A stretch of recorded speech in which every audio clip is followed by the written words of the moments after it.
Comme beaucoup d'entre vous, je suis Superwoman. Celle qui a un biberon dans une main, un pack de lait dans l'autre, un ordinateur. Et puis, elle a également des biscuits un peu mouillés que ses enfants lui ont laissés aimablement dans la poche de sa parka.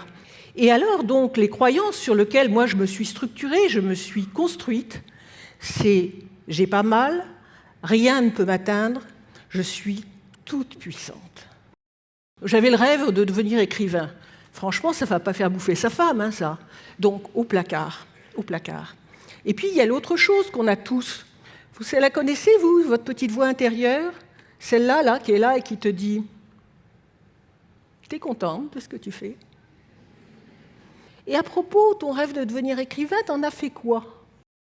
J'avais oublié juste un petit détail. Vous savez, j'avais une scoliose. Mais elle n'avait pas été traitée. Franchement, entre vous et moi, une scoliose, c'est rien du tout. Donc, pas de temps pour moi, pas de temps pour m'écouter, pas de temps pour Madame Parfaite, Madame Exigeante, avec elle-même, mais avec les autres. Rien ne pouvait m'arriver, tout était acquis et rien ne pouvait m'atteindre. Sauf que le destin, vous savez, le fatum latin, il se dit dans un coin, là, il dit... Il est temps peut-être que cette fille, elle comprenne qu'il va falloir faire quelque chose de sa vie.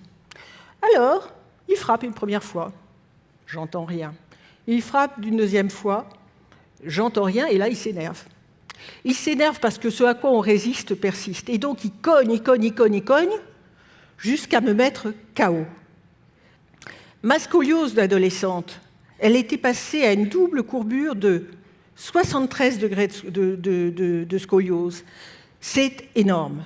C'est-à-dire que ce sont les vieilles que vous voyez passer à l'horizontale, le nez sur leur trottoir, éternellement. J'étais si bonne en déni que tous mes proches, toutes mes amies, personne ne se rendait compte de mon état. Et en fait, je me suis écroulée physiquement. Et franchement, c'était ma seule responsabilité. Voilà, il n'y avait pas le choix. Donc le 14 octobre 2014, je suis rentrée à l'hôpital sur mes deux jambes. Ils m'ont réveillée en réa le 15 octobre 2014. Je ne sais pas pourquoi, il y a des dates qui marquent.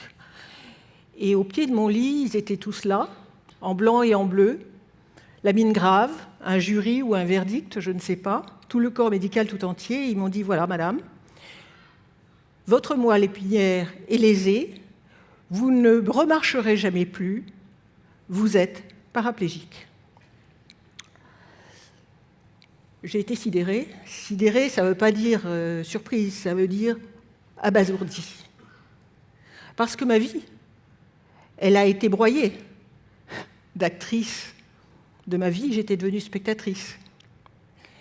D'indépendante, dépendante, d'hyperactive, Wonder Woman, même pas capable de lire ou d'écrire.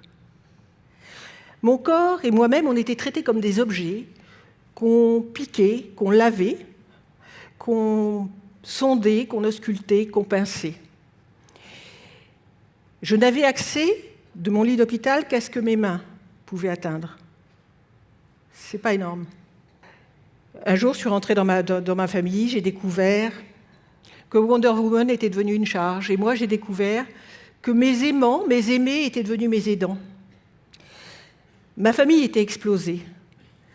Je vous en parle parce que la famille, c'est un système et nous avons dû tous faire le deuil, eux et nous et moi de moi-même, mais eux de la mère et de la femme qu'ils avaient connue. Et le deuil, c'est quelque chose de très important dans l'épreuve. Le deuil, c'est de la colère, c'est de la tristesse, c'est du déni, c'est de la négociation. Et ça, ce sont des étapes qu'on passe et qu'on repasse plusieurs fois, jusqu'à l'acceptation. Et l'acceptation, c'est ni de l'abandon, ni de la fuite, c'est de l'acceptation, de l'acceptation pour la transformation. Quelle que soit l'épreuve à laquelle vous pourriez être confronté, que ce soit un divorce, un chômage, une frustration, un deuil, une maladie, en fait, il s'agit de la respecter. C'est important de vous respecter et de la respecter. Voilà, mais je vais quand même vous parler de l'épreuve avec tendresse parce qu'en fait, cette épreuve, elle a été initiatique. Ça a été ma 3e naissance. Parce qu'à un moment, je me suis dit, mais non, Non, non, non, non, non, non, non, non, ce n'est pas possible. On ne va pas me revoler ma vie à nouveau. Et ma voix, cette fois-ci, je l'entendais, je l'écoutais, ma voix qui me disait « Non mais on t'a volé la vie à la naissance, on t'a volé la vie à l'adolescence, tu te l'es volée toute seule, ensuite, c'est fini. » Et là, avec cette voix que j'entendais, que j'écoutais, que je respectais, là, mes croyances limitantes, elles ont cessé d'être limitantes. En fait, les croyances, c'est vraiment simple. C'est une médaille.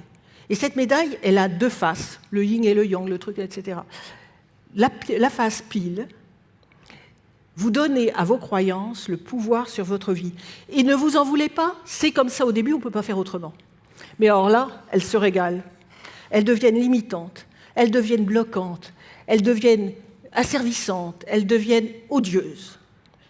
Et c'était ma toute-puissance, c'était mon entêtement, c'était ma peur de vivre, c'était ma peur de mourir aussi. Et puis le jour où je me suis donné de l'amour, du respect, de la tendresse, du temps, de l'écoute, de la lumière, ce jour-là, mais l'autre face de la médaille, mais ces mêmes croyances, elles ont explosé toute leur splendeur. C'est devenu de la force, c'est devenu du désir de vivre, c'est devenu de la créativité, de la plénitude, de la féminité, tout ça. Tout ça. Et tout est devenu possible.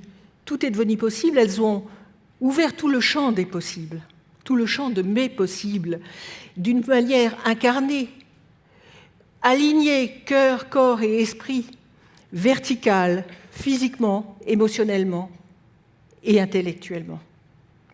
Je ne suis victime de rien ni de personne. J'ai un handicap, aujourd'hui quasiment invisible mais important, mais je ne suis pas mon handicap, absolument pas. Aujourd'hui, je suis écrivain, comme je le voulais.